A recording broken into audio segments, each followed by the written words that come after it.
kung saan yung yung tinatawag na green pasture.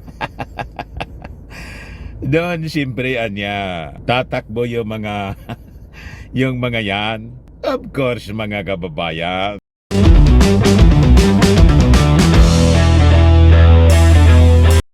Anya Mr. Maravillas yung ganap. 18 months mga kababayan before the midterm election. Ngayon pa lang nagsipag talunan na yung mga politika po, yung mga kapartido ni Maudigs sa CCP laban, ay CCP PDP laban pala po, at iba pang mga politiko nagsipag lipatan na po sa partido ng ating Pangulong BBM. BBM. Talagang tama yung sinabi po mga kababayan ni Maudigs na siya na lang yung mag-isa po sa partido. Pero kahit ako na lang yung maiwan sa partido, dito pa rin ako. Ayan po ang balita ngayon. More politicians including 5 congressmen from PDP Laban Party of former President Rodrigo Duterte have switched to President Marcos political party 18 months ahead of midterm elections in May 2025. Nagsipag over the bakod mga kababayan.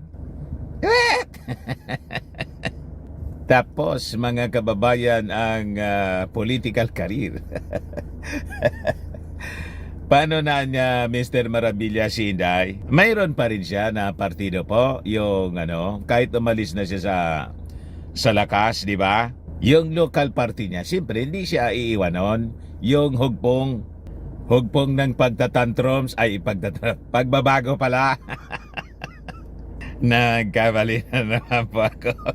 Sorry na. But before ko mga kababayan na ibigay sa inyo yung full story ng pag-over the bakod ng maraming mga politiko, click subscribe muna dito sa ating YouTube channel and hit the notification bell po para lagi kayong updated sa mga kaganapan dito sa ating bansa.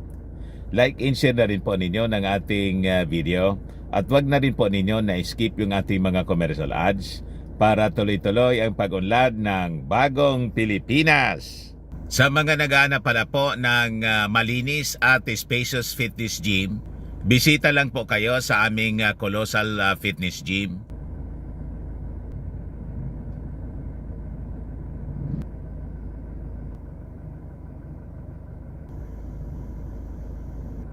We also offer Grab car rental po with our brand new 2023 model ng Toyota Innova. O ito po, nasa loob ako ng Toyota Innova namin.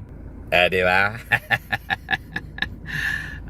Brand new po ito na Toyota Innova. Ayan. Ayan po mga kababayan. We also accept booking for those who are planning to travel via PAL and Cebu Pacific.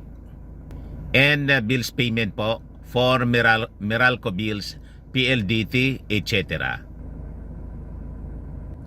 Ang Colossal Fitness Gym po is located at the 3rd floor, Security Banga Building, Lanco Business Park, Legazpi City, Albay.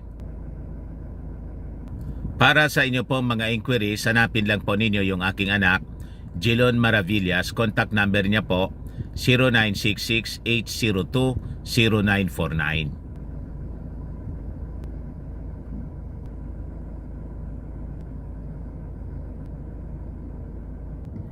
Ayos po mga kababayan. Ayos na niya Mr. Maravillas. So ito yung balita ngayon mga kababayan. Sabi rito, more politicians including 5 congressmen na galing mga kababayan sa partido Demokratiko Pilipino Lakas ng Bayan or PDP Laban Party ng dating Pangulong Digong, lumipat na po, nagsipag over the bakod to President Marcos Political Party 18 months ahead of the midterm elections in May 2025. Siyempre niya, Mr. Maravillas. Kung saan yung tinatawag na green pasture. Doon siyempre niya tatakbo yung mga yung mga yan.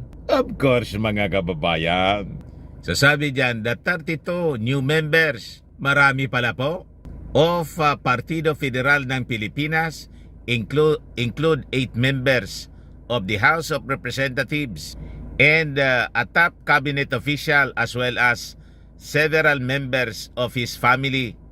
Mr. Marcos witnessed their oath-taking sa Palasyo Malacanang kahapon, mga kababayan, ng nung Friday pala afternoon. Ayos na ayos, mga kababayan. Yung mga lumipat, mga kababayan, sa Partido Federal ng Pilipinas ng ating Pangulo ay sina Marlene Premicias Agabas of Pangasinan, Linabel Villarica of Bulacan, Florida Robes of San Jose del Monte City, Ralph Wendell Tulfo of Quezon City pala, Maria Hamina Catherine Agarao of Laguna, Leody Tariela of Occidental Mindoro, Richard Gomez of Leyte, and Francisco Benitez of Negros Occidental. Kasama pala, mga kababayan, si yung actor na si Richard Gomez. Agarao was also joined by her father, former Representative Benjamin Agarao Jr. Except for Tulfo, who was from Nacionalista Party, Agarao, who was previously with Lakas Christian Muslim Democrats, and Tariela of the Federalismo ng Dugong Dakilang Samahan, all the others were from PDP Laban ng dating Pangulong Maudi. You see? Ngayon, una niyan, mga kababayan, before the oath-taking nitong mga bagong members ng Partido Federal ng Pilipinas noong Friday, si Ilocos Norte Representative Ferdinand Alexander Sandro Marcos III, pinangunahan din niya yung 14 governors and other officials, mga kababayan, in joining his father's party noong Agosto. Mauubos nito, mga kababayan, yung ibang mga members ng ibang partido. Paro-paro diyan niya, Mr. Maravillas. Political butterfly. Normal po. Dito sa Pilipinas, kung sino yung nasa posisyon, doon po ang takbo ng mga tao para malapit sa grasya, siyempre. Hindi, yung purpose naman po ng mga politicians, we have to respect the decision, the mandate na binigay dito sa mga nanalo, lalo yung ating presidente, siyempre. At saka, para makiisa, mga kababayan, sa pagsulong, siyempre, ng bagong Pilipinas at yung mga projects nila sa kapakinabangan ng kanilang mga constituents. Yun po yung nasa isip naman nitong mga local politicians. Ganun po yon. Kahit dito sa amin po, yung mga dating mga dilawan dito, mga nag-endorse kay Santa Mama, lahat na po nasa kay President Bimi. Natunaw yung mga piklawan dito po sa Bicol. Kahit doon sa Naga City, yung mismong lugar ni Santa Mama, may mga naiwan po na mangilan-ilan. Siguro naiya naman. Di ba? Pero ang ginawa nila, mga kababayan, nanahimik na lang at sumusuporta na sa ating administrasyon. So maganda po yon. Hindi naman natin po minamasama ang ganong mga desisyon nito mga politiko. So sabi yan, this time the top recruits from the local officialdom were Quirino Governor Dax Cua, President of the Union of Local Authorities of the Philippines, and Interior Secretary Benhor Abalos.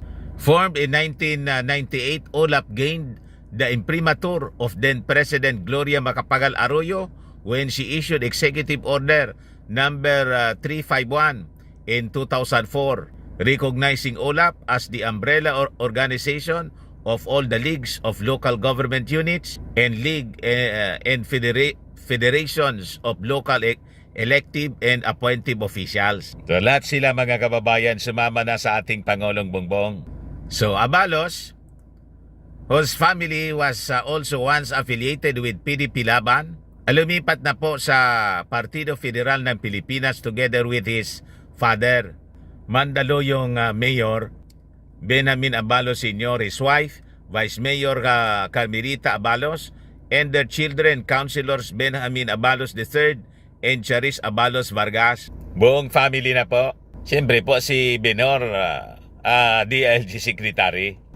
Other recruits from Mandaluyong City are Darwin Fernandez, President of Cities Barangay Captains and Councilors, Stanislao Lim, Reginald Antiojo, Michael Eric Cuihilo, Leslie Cruz, Danilo Di Guzman, Carissa Maris Manalo, Michael Ocampo, Rodolfo Posadas, Alexander Santa Maria, Antonio Suba Jr., Angelo Elton Yap. Rounding up, the new party members are Mayors Maika Elizabeth Vergara of Cabanatuan City, pati po mga city mayors na, Henry Villarica of Micawayan City, Imelda Calixto Robiano of Pasay City, Lucy Torres Gomez of Ormoc City, and Antonio Bendita of Surala, South Cotabato. Di ba? And pag halimbawa magdesisyon sa ito, preparasyon pa lang para mga kababayan sa midterm elections. Pero pag nagdesisyon mga kababayan si Martin Romualdez na siyang tumakbo bilang standard bearer sa 2028 presidential elections, malamang maubos na yung lahat ng city mayors at mga congressmen. Pati mga gobernador mga kababayan. Kasi si Abalos, DILG Secretary. Di ba? Ang matiraan niya, Mr. Maravillas, kay Inday niya, yung hugpong niya. Yun na lang po ang matitira.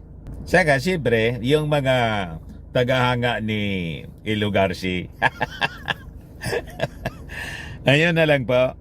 Ayun man lang po, mga kababayan, yung mga balita ngayon. Ako po si Dante Maravillas. Bye-bye po. God bless.